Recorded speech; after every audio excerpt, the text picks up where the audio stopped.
And so that golden rule is, if you don't like to be bored, don't be boring.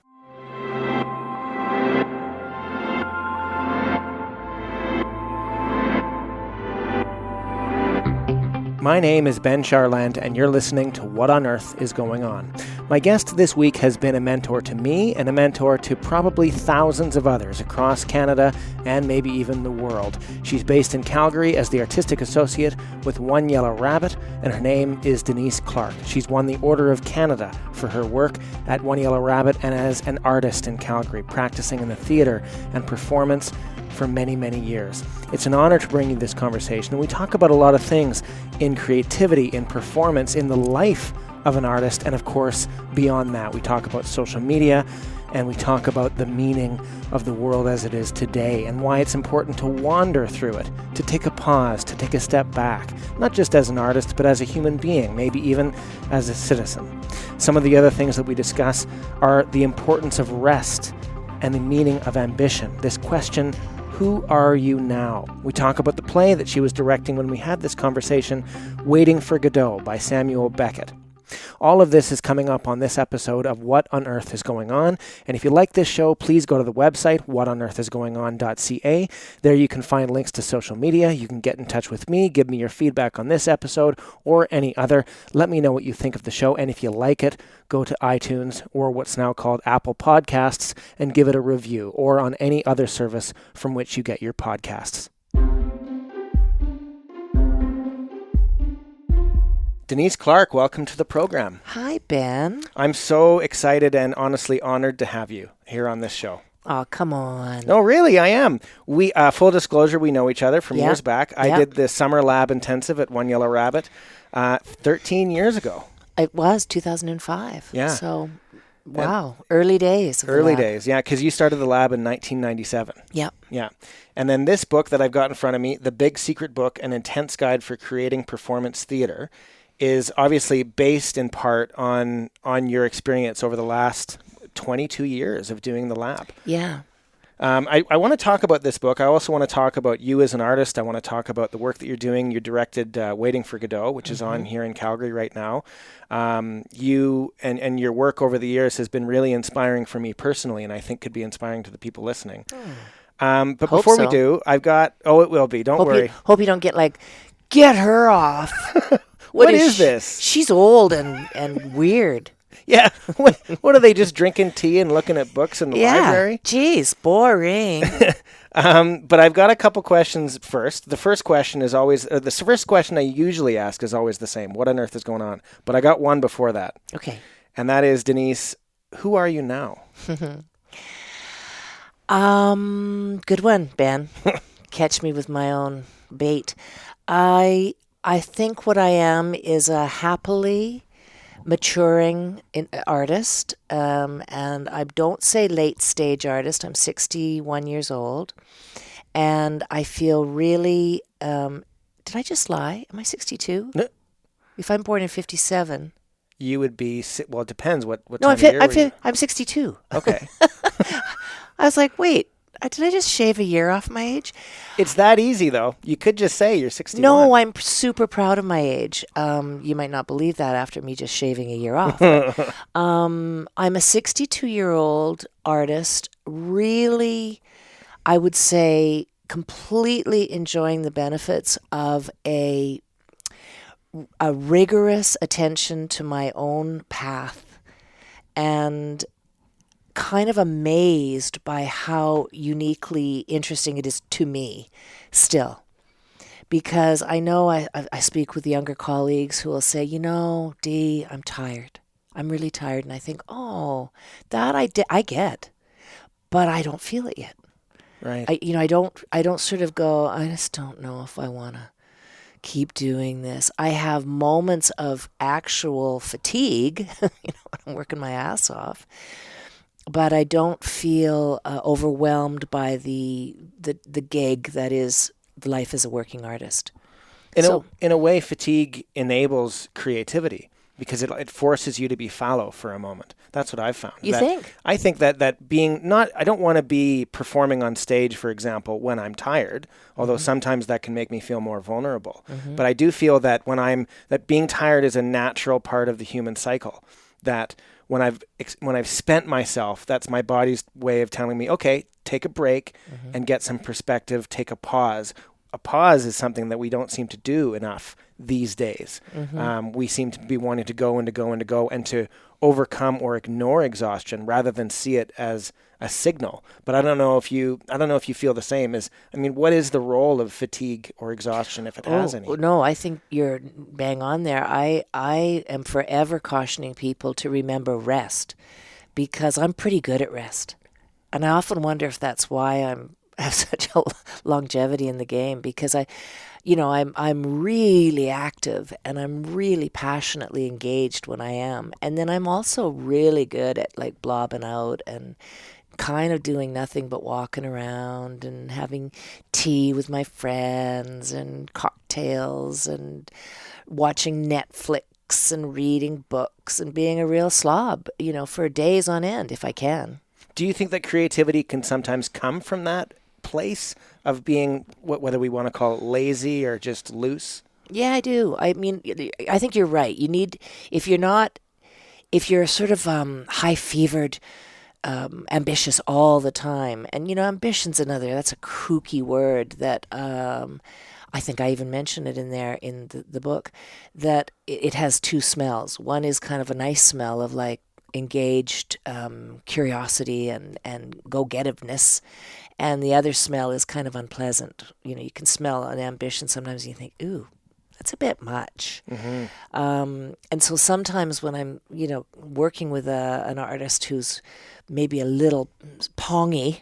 Pongy? That's pongy. Do you know the word pong? No.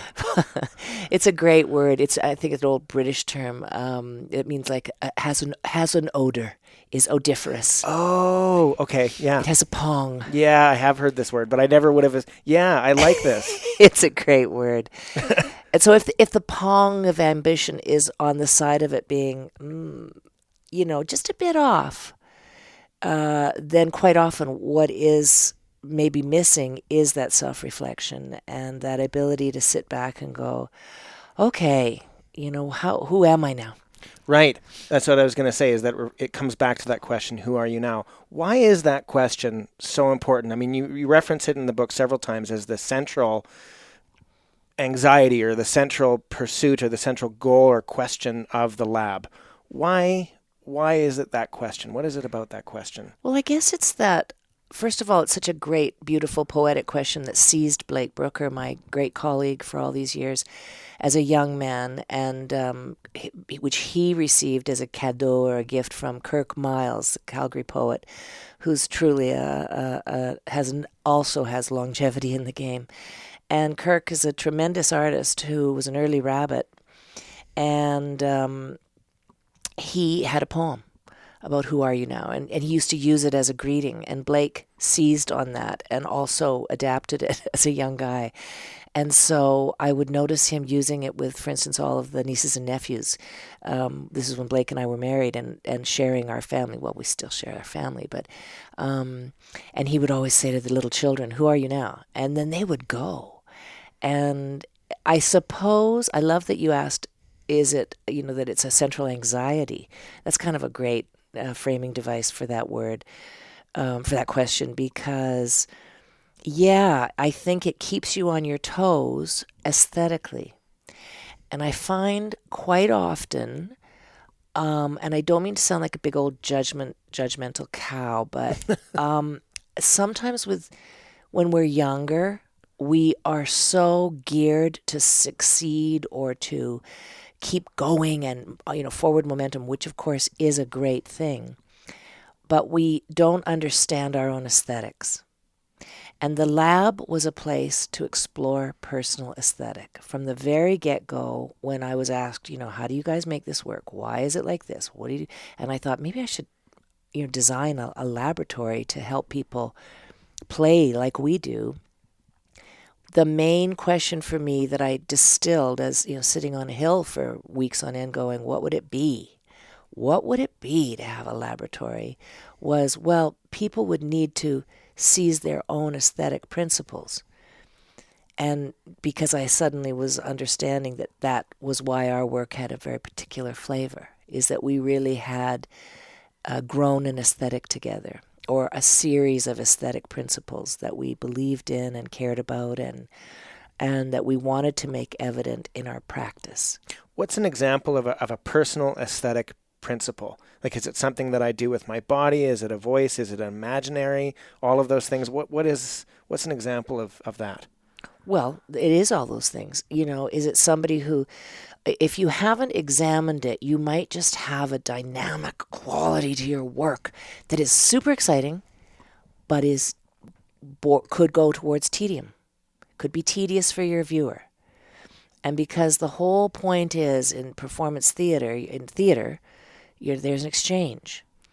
And the great enemy is boring one's audience. And, if they're engaged and they hate you, but they're engaged, it's better than if they go, oh my God, bored out of my mind. Else. Yeah. You'd rather people just leave going, can I swear? Please, go ahead. I fucking hated that. And, it's like, well, okay, fair game. That's fair. But way more than someone going, oh my God, it's so boring. Yeah. So anyway, that was always our thing, is we didn't like to be bored at all. And so that golden rule is, if you don't like to be bored, don't be boring. Yeah. One word that Blake used when I did the lab was fetish. Yeah. And to me, a fetish is something that can never bore you. Yeah. Right? And so if it can't bore me, then it's less likely that if I'm engaged in it or engaged with it, that my audience will also not be bored. Obviously, you use that other word, tedium, which if I'm just doing the same thing over and over again in my own bubble, there's nothing more boring than that. Yeah. But obviously the balance is somewhere in between. And I also love the question, who are you now, is really important to me. And I've got a funny story about that with Blake. After I did the lab in 2005, a few months later, I was trying to write a play. And I didn't know where to start. I just knew I had a project I needed to write. And so I thought, I need a seed. I need something to start with. I need whether it's a fetish or a notion or an idea or an image or whatever. So I wrote to Blake and I said, can you just send me an email with one sentence that just gives me a seed, a starting point? So Blake wrote back, he said, who are you now? But I didn't read it that way. I read it, who are you now? And I literally wrote back and I said, oh, it's Ben. I took the lab. I took the lab a few months ago, and don't worry about it. It's okay. If you don't remember Sorry to me. have bothered you. And Blake wrote back. He said, no. Who are you now? That's all he said. He didn't no trimmings. That was it, and that always stuck with me. That's pretty cute. Not only that, but how I see things. That was my insecurity coming forward too. Like, Sure. Oh God, he doesn't know who I am. How humiliating. Yeah. Did you feel better when you got the second email? Oh, sure. But then of course it colored the thing that I wrote, and who am I now? And now I'm anxious, and now I'm insecure. And it was part of the whole creative process, because I think for me as a creator, you can't reject something just because you either don't think it's valuable, you don't think it's important, you don't think it's timely. The world is the palette of color you can use. Mm-hmm. And sometimes limitations liberate the imagination. Yes. But I believe that. Me too. But sometimes if you get hit by something, that might be the thing you've got to go with, and you got to limit other things. Well, I agree. And that's why when you ask, a singular notion, well, fetish would be one of those aesthetic principles that you go, okay, I have been obsessing on this particular color for a long time, and so why? And when you begin really investigating, what is it? And you're doing some poetic studies, and you're moving through visual art to find out which paintings or which visual art through history seizes you, and is the color involved? And the world opens up to you. If then that fetish becomes, this is who I am as an artist, period, then you are going to probably be in need of the limitation to come in, and that's the antidote to the fetish. And so it comes back to this same thing. You're always looking for the balance. You're always engaged and alive, and when you're a creative artist, and everybody kind of is, but if you're really trying to excite a viewer or invite a viewer or keep a viewer coming back for more, they need to see that your engagement is of the world and not just such a microcosm that you are a little getting tunnel visioned. I think they want to be able to go, wow, I didn't expect that. Expectation, it's a funny thing. Like when I go to a more straight theater experience and I realize that the majority of the audience wants to know what's happening in those big houses. They want to know what it is. They want the answers, and they do not want to be perplexed. It kind of gives me pause. You think, that's not what I do. And I know that's why we have remained a boutique item. And I would say happily so. Obviously, it's never fun when you're fighting for an audience. But, when you're still always in charge of your own creative impulses, it's a lot better than being a sausage in a sausage factory. It's, this idea of fighting boredom is so powerful, especially in light of the play that you're directing, Waiting for Godot, which often is seen as a play about boredom and the fight against boredom and the trying to maximize everything in my life I can do to make sure that I never can feel boredom or never feel the void that might suck me out and will eventually do us all in. And I wonder if that can be applied to daily life for artists and non-artists. If this fight against boredom is worth something, or if there's something valuable in boredom itself.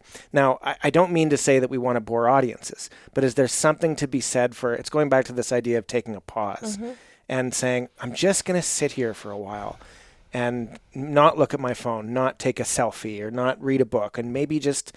Please don't take a selfie. No, I'm not going to. Please, everyone listening, never take another selfie. Thank you. You're speaking my language.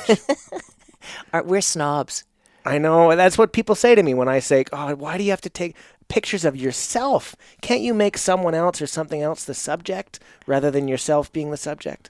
Well, I think people are very fearful of the void that Beckett talks about so poignantly. And it's easy to be judgy about people who are going, snap, snap, look at me all the time. But it might be a signal that you're in need of constant reassurance that you're looking okay, that you're looking fine, especially that so many selfies have the pout or the look that the photographer assumes when they're in that, because they think that's where they look best. And it can be a little bit sad. That's all. Sometimes it makes me feel sad. But then so does Beckett make me feel sad, and I like that. Yeah.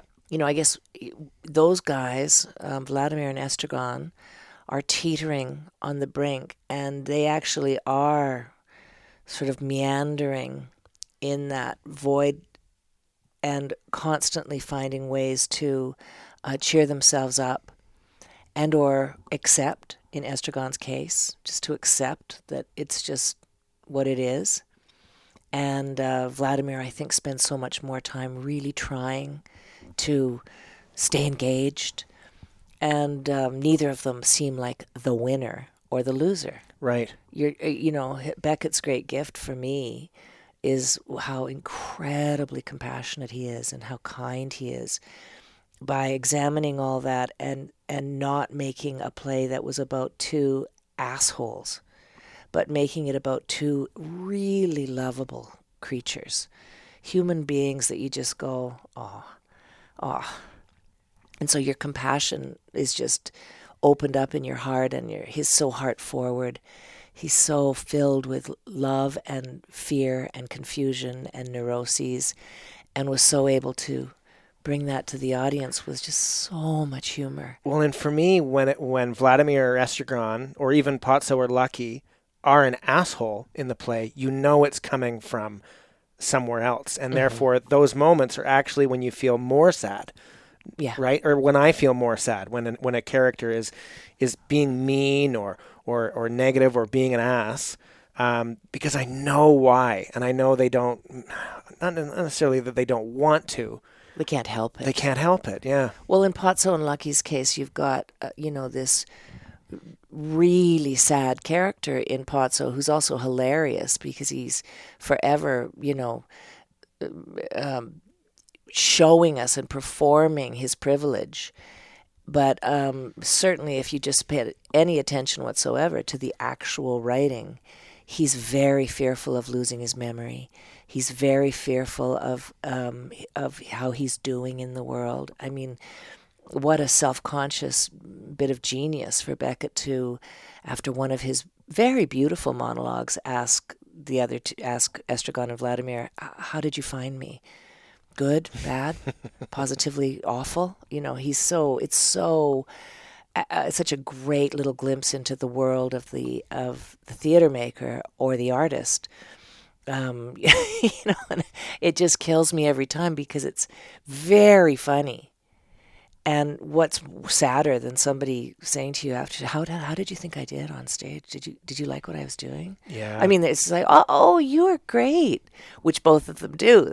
Oh yes, Trey bong with Beckett's stage directions of the Raspberries. Yeah. It was just ridiculously funny, and at exactly the same time, you're caught in what a predicament. And yet, there are people who in day-to-day life ask that question, how do you find me? How did you find me? Not coming off stage, but seeing them in person, seeing them at a party, seeing them their on the selfie. street. There you go, seeing their selfie. How do you find me? Yeah. Who am I now according to you? Yeah. And am I doing well enough? Yeah. And if I'm not getting enough likes or feedback or engagement or whatever, then I guess I'm not good enough. Well, I was able to very happily close the Book of Face, when my darling friend Richard McDowell died suddenly on the fourth day of rehearsal. And on Facebook, it's such a black comedy of this life. Many people liked it. Right. Like when with his announcing the sad passing of Richard McDowell, many thumbs up and likes, and I was simply horrified. And people were like, no, it doesn't mean that. And I was like, no, but it's a thumbs up and it means like. What else could it mean but what it says and shows? Yeah. And people were like, no, but it just means they loved him. And I'm like, well, I know, except it says like. And the absurdity of it was all a little too much for me in my grief. I was like, well, I'm done. And I think you got out early. A lot of people are fleeing Facebook now for, that's one of the reasons, but a lot of it is because of privacy concerns. They feel the company is now way too big, way too powerful, and is making corporate decisions on cultural issues. Not just cultural, social issues that are about how we interact with each other, because most people now get their news on Facebook. And I think that obviously if people leave, they're going to look for another means of doing this, because that seems to be the way that we're connected now. Mm-hmm. But at least we still have the power of our 2 feet to move from one place to another. Well, and the other thing that is perplexing to me is that because of the social media onslaught, or the media onslaught, I mean, I go back a little further and kind of always am blaming the worldwide internet web for everything because it's just too fast. And so, when friends began looking at, even back as far as the Gulf War, the first Gulf War, watching the news constantly on TV was like, well, don't watch it anymore. Quit looking. And then it just kept encroaching on their time in a day. And I was alarmed. I'd be like, well, you've quit looking at it. You looked at it like you're constantly looking at it. And that, of course, then everyone has a computer and they're on the computer all day and they're watching it. So we go from TV and CNN to like, oh my God, now we're watching it on computers, and you can look at it as many times as you want. And you can get as many different pictures, perspectives, words about it as you can find. Yeah. And then it starts with 9/11 of everybody watching the same thing on loops over and over. And, we're only human. Of course, we're going to look at planes flying into towers over and over because it's everyone's worst nightmare, and you just can't quit looking. But it became like, oh my God, well, shouldn't we not want to look at this? I mean, how many times do you think you've seen that? Oh, countless, hundreds, if not thousands. Right? And did you have any control on that? No. You probably didn't, because you just happened to be just scrolling or looking at something, or it's in, I try to avert my eyes more, which sounds like I'm like from the 18th century or the 19th century, but I do. I try to avert my eyes now so everything's not seared on my retina indelibly, which of course it already is, but you know what I mean? Like even new stuff, I watch half the things I watch with looking away. Right. A lot of people now don't know how to watch TV without also having their phone in front of them doing things. And so they're only, 25% with the TV. The TV is already a passive art form, yeah. And then there's this other art form, and then there's there's just so much. And we seem to just want, it's obvious, it's very human. We just want more and to pile it on more. Yeah. We can't help it. We're addicted. People are addicted. And, when I say to people, how many hours do you watch? Or do you sit on your scrolling device, whatever it is? And they go, oh, I don't know, couple hours, and I'm like, a couple of hours a day, and I'm like, really? And then I sort of witness them, and I'm like, I bet you that's adding up to more like 4 of your whole waking hours. I would even say it could be more than that, because the phone has become like a prosthetic. It's become an extension of ourselves, right? Yeah. And so if you were to ask someone, how many times a day do you move your fingers? How many times a day do you roll your shoulder, or move your hips across or something like that? We can't obviously say that because these are unconscious. I think the same thing is true with the phone. It's becoming an extension of our body. And so if you were to ask me how often, how much of a day do I use it, it's almost an impossible question for me to answer because it's not something that I'm aware that I'm doing. Mm-hmm. I could be aware that, like, how many hours a day do I read a book? Reading a book is a conscious act. Mm-hmm. It's not just going to happen to me, but because I'm spending so much of my time in front of a screen, I don't even know if we're conscious of it or not. And there are some people in Silicon Valley who are saying that's the future. The future is a world in which your residency is online. The place that you live, the place that you work, the place that you play is in this digital world. And so that's your new escape. This reality that we're sitting in this room right now, Denise, is almost a reality to escape from, to our real world, where we will do our work and do our things and not have to remember anything anymore. And so how can I be conscious if you were to ask me, how many hours a day do I spend, in reality? I don't know, and these are the philosophical questions that maybe come with the age of the cell phone, but they're difficult ones. Well, they are, and I'm very cautious, and I'm sure some of your listeners are just going, I'm going to turn this off. Then yet another couple of people blathering about. They can go ahead. I'm not turning it off. I find this fascinating. Do you? Because I just sometimes look at people's faces when I go, well, we could, with my young colleagues. And if I start in, I just sort of see their faces glaze over with, oh, here we go again. Because I love that I live in the age of the cell phone. And I'm like, well, good, cool. I'm just I'm posing questions because I'm interested in you more than I am in you and the interface of your phone. And so don't get mad at me, but, I really do want to know, can you sit somewhere without your phone in your hand and watch the world go by, which, of course, was the poet's great place, when we, what's the name of the meander? It's a French word, the flaneur is that the word? I think so. Yeah. Who would wander the city. Yeah. And, if it is flaneur, and please. I think it is. I think it is. We don't have our cell phone to check it in front of us. So aren't we cool? But if, that part of that gig, and we all know when you travel and you're wandering around a city, that it's magic. It is magic. And talk about the pause that refreshes. You're moving. It's sort of healthful. You're in humanity. You're apart from it. You're observing. You're being observed. It's a wonderful place to find oneself, is just meandering through a city. One thing that struck me in this conversation with Denise so far is this idea that we should look away from something that is horrifying. It's an important point, and it seems obvious, but I don't think it is in the age of social media, when we see something over and over and over again, and the horrors of life are so accessible to us.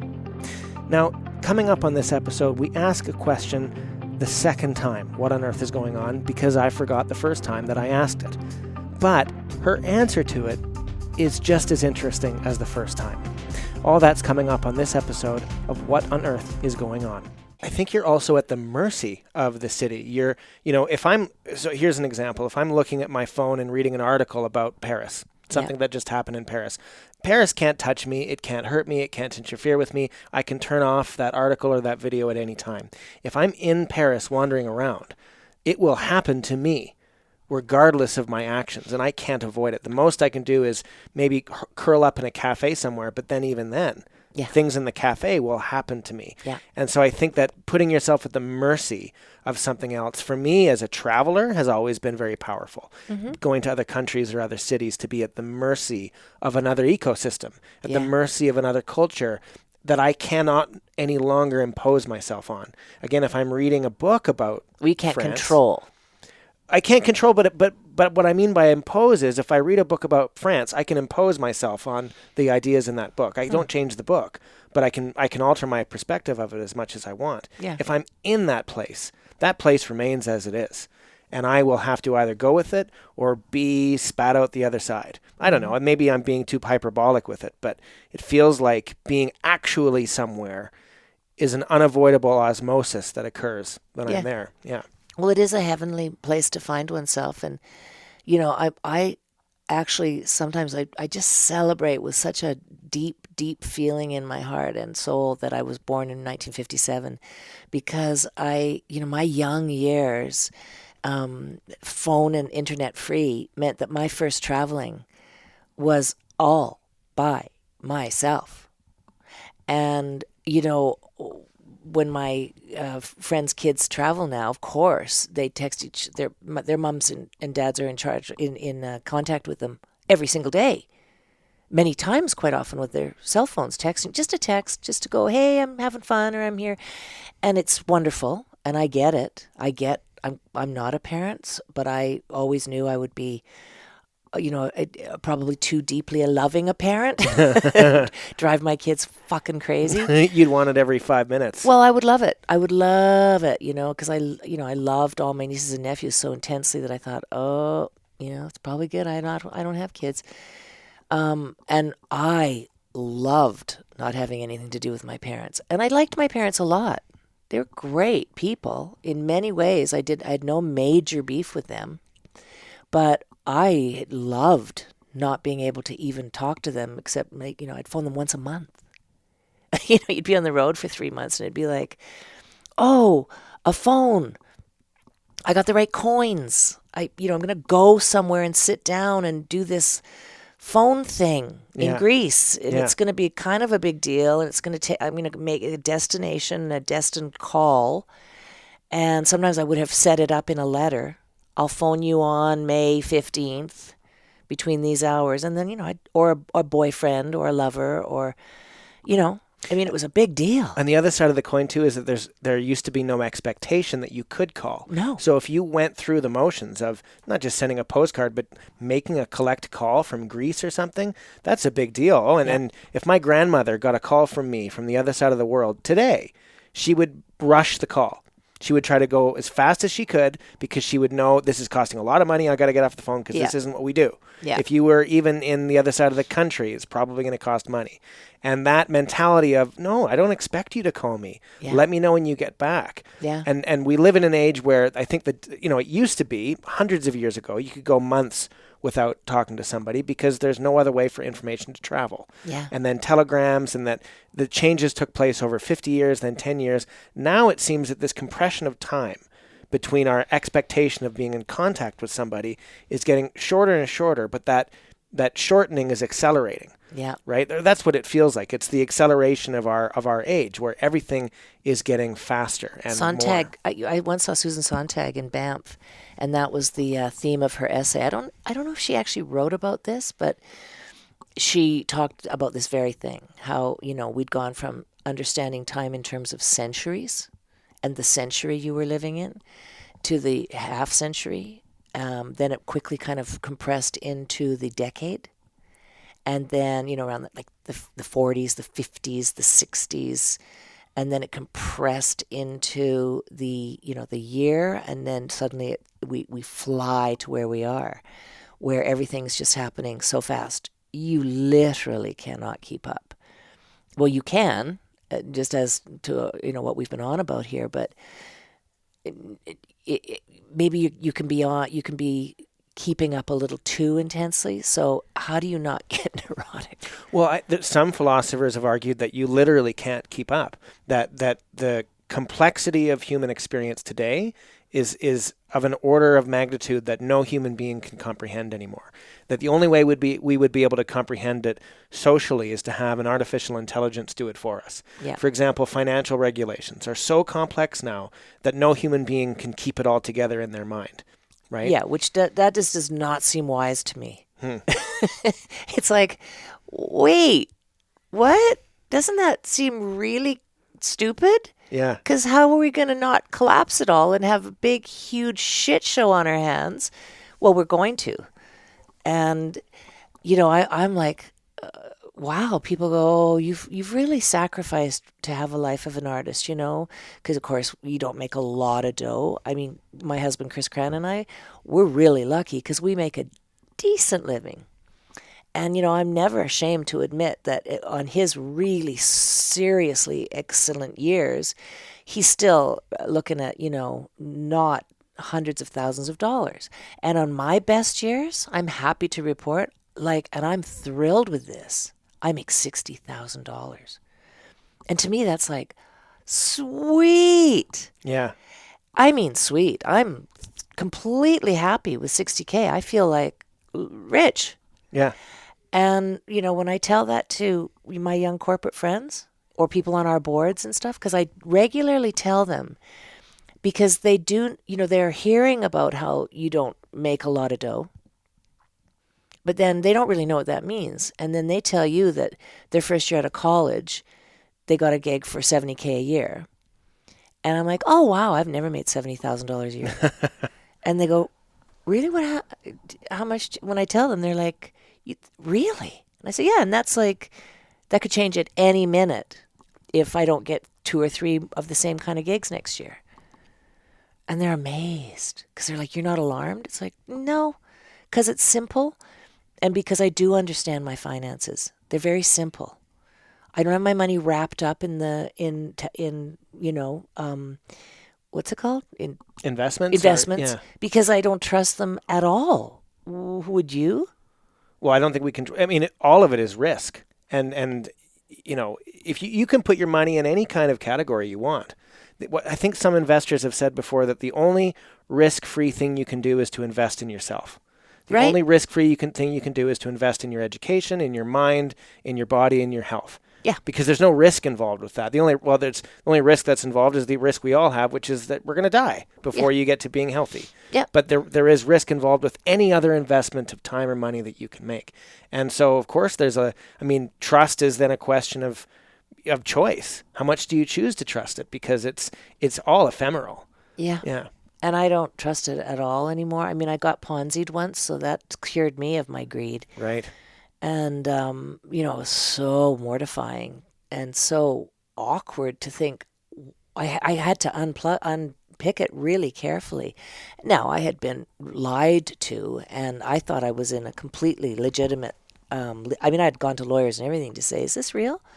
And nobody said no. Everybody was like, well, yeah, like I'm looking at your certificates and everything. These are real. But it comes down now to getting your sad little equity RSP and, regularly losing on your sad little $40,000 bucks.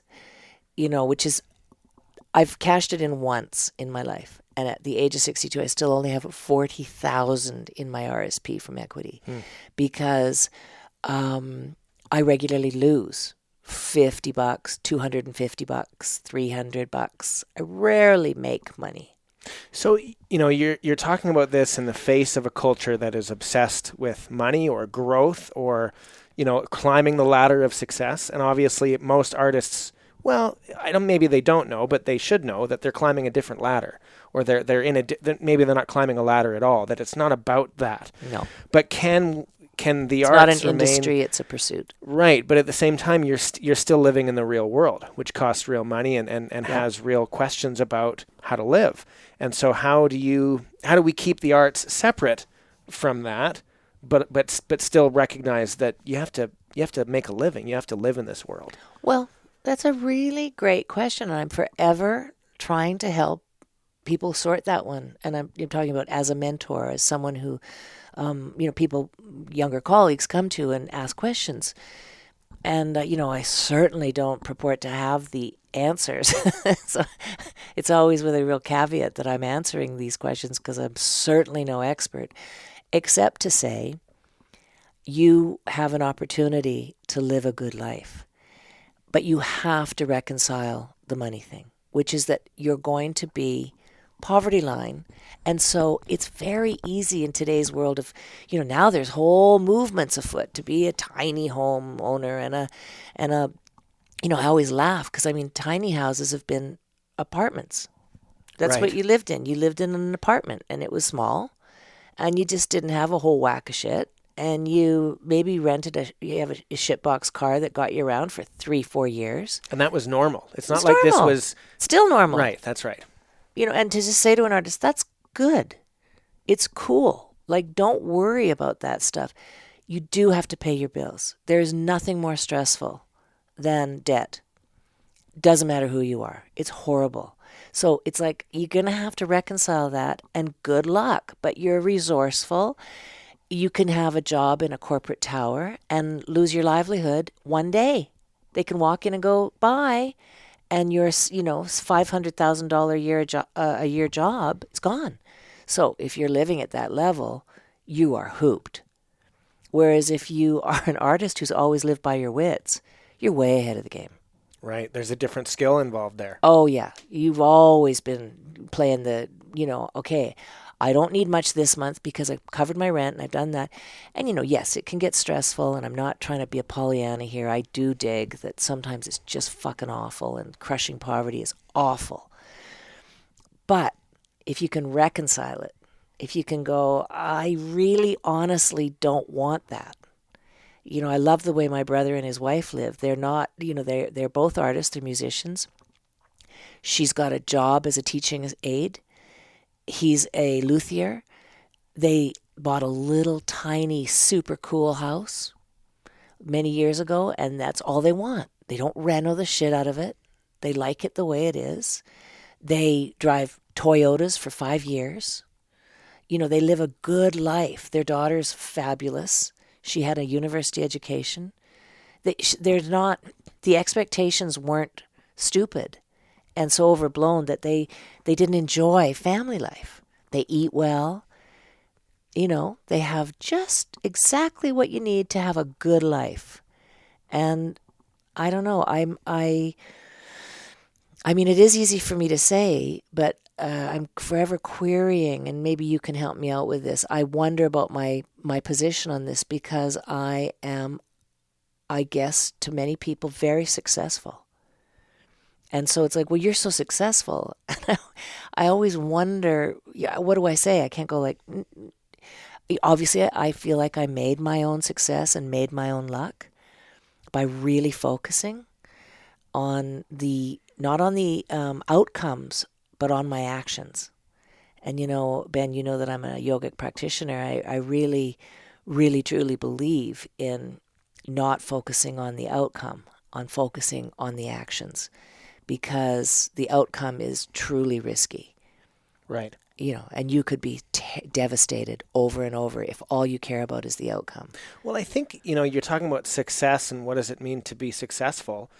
It's pretty clear to me that success is defined by the person looking at the successful person. So you're successful to me for a number of different reasons. I mean, I used to think as an artist, and I guess I still think of it in the same way today, that success is a place where you can always find more work because you're in demand, right? Mm-hmm. Success is a place in which, whether it's through a reputation or whether it's through a portfolio of work, where there's always another project after that's coming that can somehow support you, right? That being in that position is success, because then the burden of knowing, what do I do next? How do I sustain myself? How do I pay my rent? Yes. The burden of that is relieved. It's not gone. There's always the fear, like you said earlier, a company could fire you at any moment, and your next project could just dissipate into nothing. Yeah. That's possible. That's the risk that we take. But generally, success for me is this idea that more likely than not, there will be something coming that will sustain you. Sustaining is what I'm talking about. I'm not talking about climbing this ladder so that in 7 years you'll be making $200,000 by doing another workshop or something like that. That's a success for other people's definition, and it's valid for them. It's driven the capitalist economy for the last 150 plus years. Mm-hmm. It's not wrong. It's just not necessarily good for me. Well, because it's not sustainable for the artist. Right. And then you're going to always be thinking that you are failing. And so then that's a real enemy of the artist, is if you're just constantly feeling like a failure. I mean, you have to be engaged with a sense of, I guess I don't know what else to call it, but positivity. You have to be positively engaged in a forward momentum. And, I fear... I'm a bit of a Pollyanna. I'll almost always try and get myself back to the positive glass being half full, only because I'm a sorrow machine just like everyone else, and I could easily fall to melancholy. I don't want to. I don't want to. Maybe that is a genuine fear. I fear melancholy because I've experienced it in depth, and it gives you something that you probably need in balance in your life, and then it's really got a best before date where you just realize, now I'm living in sorrow.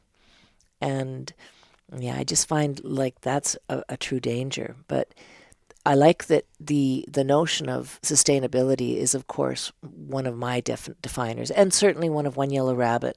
All these years with Blake and I, and when Michael was alive, Michael and Rich, we basically what we want, and Andy, we wanted to be sustainable. We wanted the company to be realistically placed. And if you're going to be a boutique item, and you're not going to have a subscriber base, and you're not going to build endlessly on your subscriber base, then you are really risking a lot, but what you're gaining is total creative control. And, we managed to sneak on by for 38 years now. Sneak on by. Yeah. The funny thing is going back to this word success, I would say that because it's been sustainable for 38 years, therefore it's been successful in that artistic context, right? But of course, and then going back to this idea of melancholy, I think any emotion can have a best before date. I mean, it's the idea, if I continue being rewarded by going back to the phone, looking at my phone and getting a dopamine fix every time I see bright colors or play a game of Candy Crush or whatever I'm doing, it's not just that I'm addicted to that, it's that becomes my only possible emotion, that becomes my only interaction through the day. Mm-hmm. And therefore, whether it's melancholy or anger or it can't be happiness. I think happiness must be a sort of balance between all of these things. Mm-hmm. Happiness very much like sustainability. Mm-hmm. And therefore happiness, success, sustainability, personally, collectively, as a country, but also as an individual, as a theater company, as a family, that seems to me the lodestar of success, sustainability. Yeah, I agree totally, because that's as the individual. I mean, I'm very fortunate in that I am affiliated with One Yellow Rabbit, and it is a company that has an ongoing project, and so that has provided me with some real security over these years. Not really a fiscal windfall, but enough to really help out, in that, most of those years that I talk about, I lived with about a $40,000 or a $35,000 income. Most of my adult life. Which, again, when I tell my lawyer friends and my friends with money, they're just like, what? It's amazing to them.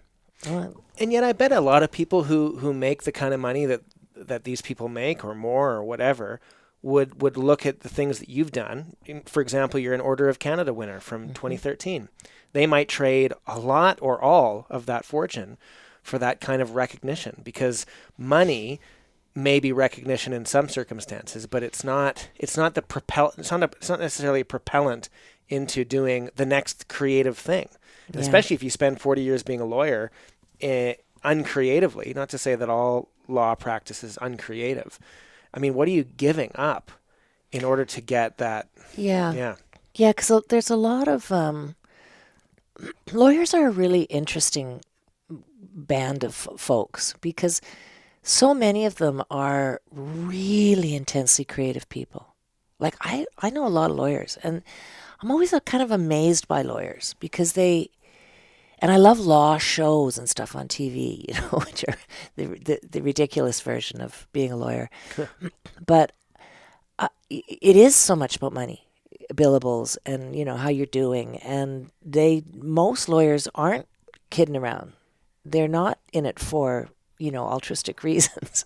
They're in it for the dough. And but there's I know a lot of pride and dignity in the legal world, and I'm always amazed by how, like I say, how intensely creative they are. And a lot of them find when they hit like their 40s, mid 40s, 50s, that they begin reaching out. And I don't know that many, but I do know a few who really find it in their work. They find it in their work. They find ways to genuinely interact in this world in a creative and inspired way, usually through their interaction with arts, I must say, and through their support and patronage. And man, is that cool. I love that combination. Yeah. I also think that a lot of people, whether it's lawyers or business people, feel like they're building something. Very creative pursuit to make something. And, it almost doesn't matter how many trappings of wealth that they get personally from it. If someone spent 50 years building, I don't know, a paint company, for example, there's a real sense of creative ownership and creative pursuit tied to that. And all the problem solving that would have had to go through that is the same thing as building a 50-year magnum opus. I would identify it with the same maybe parts of the brain or the same parts of human nature to build and make and be of service, maybe is another important way to put it. Well, I'm glad that we agree on that, because I do absolutely revere the way the rest of the world works around me. Because I'm so impressed.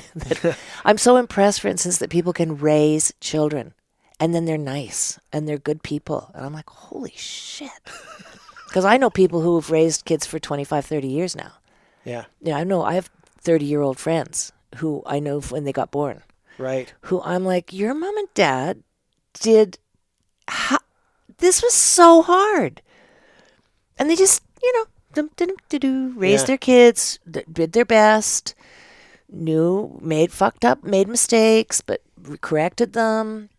Their kids made mistakes, but they're good people. All these things that just really knocks me out. I'm like, wow. Well, I don't know if it's related, but it's a similar feeling that I get sometimes when I just take a step back from the world and I think I can wake up in the morning to a house that has heat.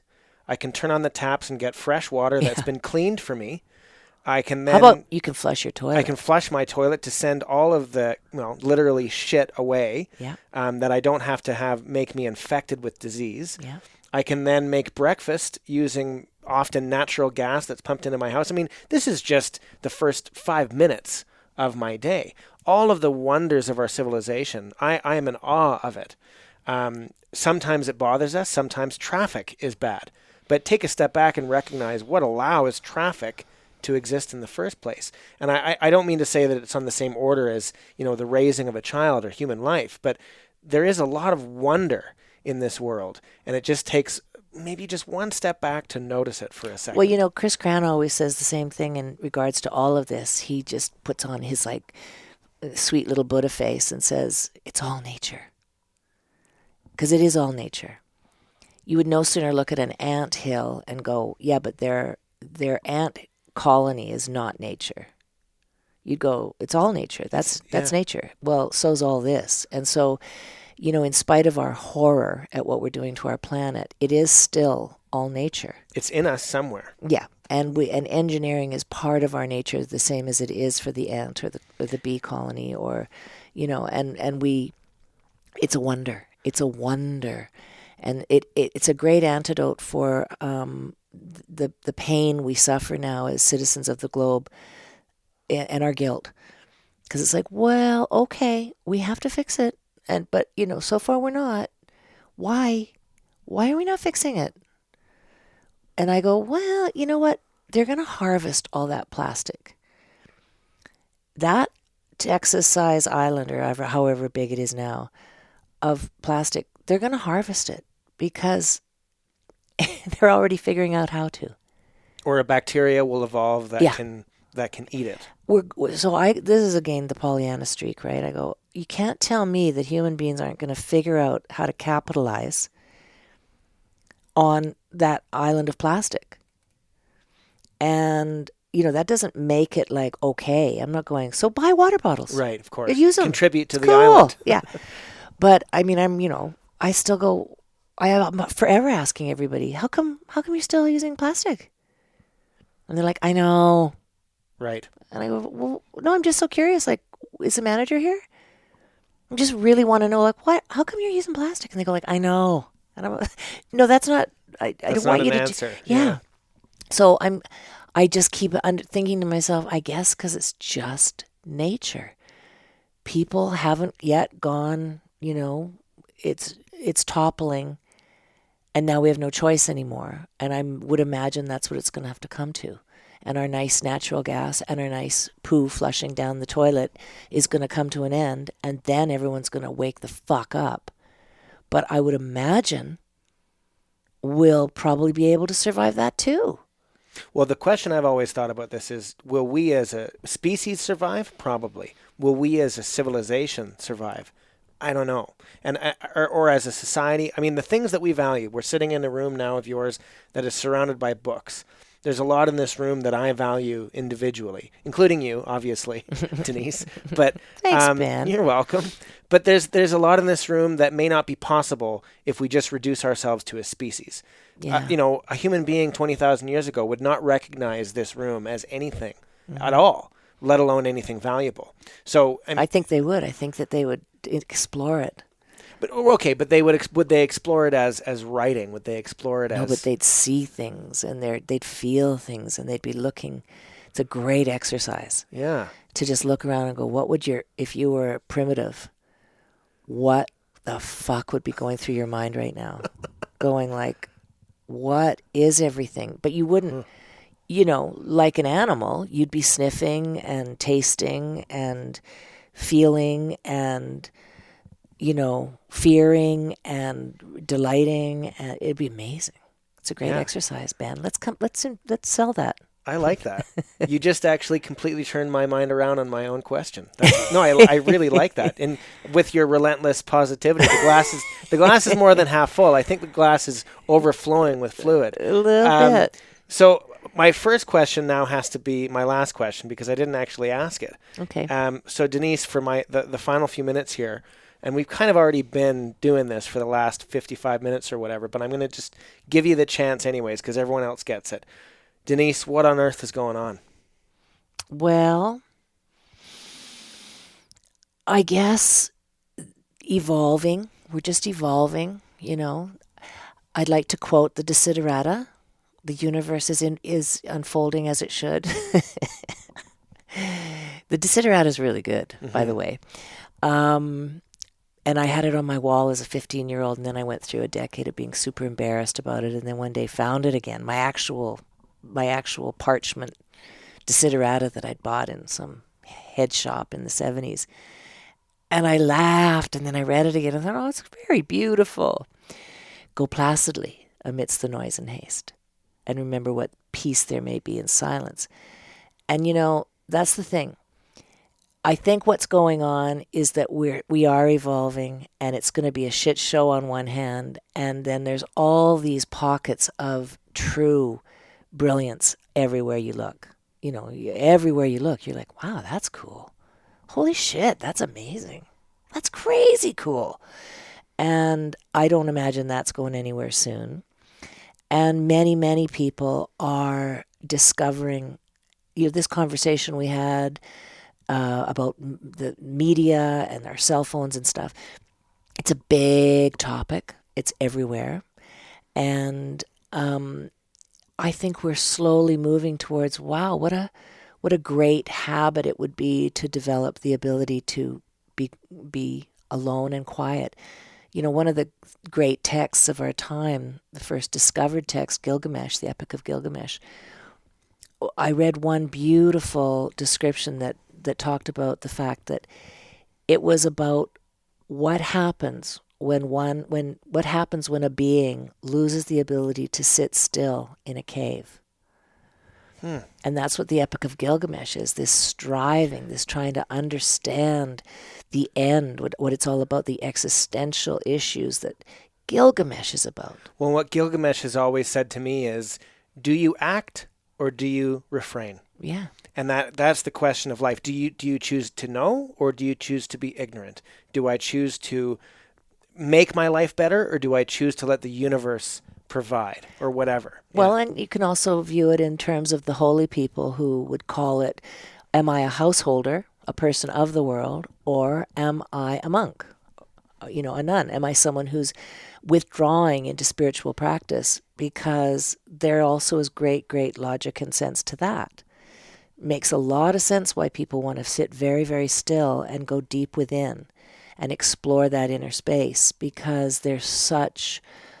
I've only glimpsed it myself, and I've been trying for a long time, but I have glimpsed that kind of extreme bliss, and just feeling like that's all I need to do is actually be still and not do anything and just breathe.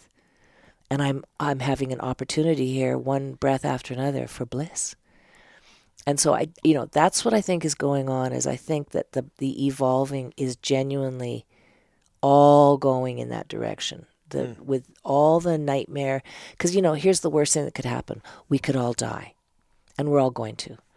And so, whatever, it's all cool. And I tried it when I'm seeing the onslaught of fear and loathing, and so we should. There's some abominable shit going on that just makes you enraged, but you can't live in rage. Right, just like you can't live in melancholy. No, you can't. You can't be effective, and it's all about cellular activity for me. It was like I can't. My big issue was the nuclear warfare when I was a young woman, and I was so freaked out and so depressed and so anxious that I finally thought, I just can't go on like in back to Godot. I can't go on. But you must go on. What have I said?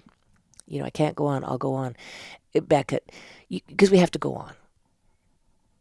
We just have to go on, and we just have to do our very best. And so you do your very best as the cellular creature that you are, and you just try to be healthful and filled with love, and pass it around as best you can, and then keep your cynicism and your rage in its place, and don't let it rule your existence, or the bad guys are winning. Denise, that was a wonderful answer, and this has been a wonderful conversation. Thank you so much for taking the time. Oh, so good to see you, Ben. You too.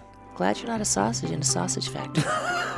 The problem is that when I said that, it was before we started recording, so now everyone's going to wonder, like, does he look like a sausage or something? No, he just got out of being in the grind. In the grind, yeah. And I'm no longer. I might still be a sausage in some ways, but not that particular. Well, we're all a little bit sausage. You're a saucy sausage. Thank you so much. This was great. Thank you, Ben. To learn more about Denise Clarke, go to the website whatonearthisgoingon.ca. There you can find all previous episodes, as well as links to social media and a way to get in touch with me to give me your feedback on this episode or any other, and to let me know what guests you think should be on the show in the future. Now, your quote of the week is from the Desiderata by Max Ehrmann in 1927. It's the very first line. Go placidly amid the noise and the haste, and remember what peace there may be in silence. Thanks as always to our composer Andrea Wetstein, and special thanks for this episode to Denise Clarke for giving us her space in Calgary to record. Next week we're talking with Brian Smith in Toronto about creativity and performance, a related subject to the one that we had today. I'll see you then.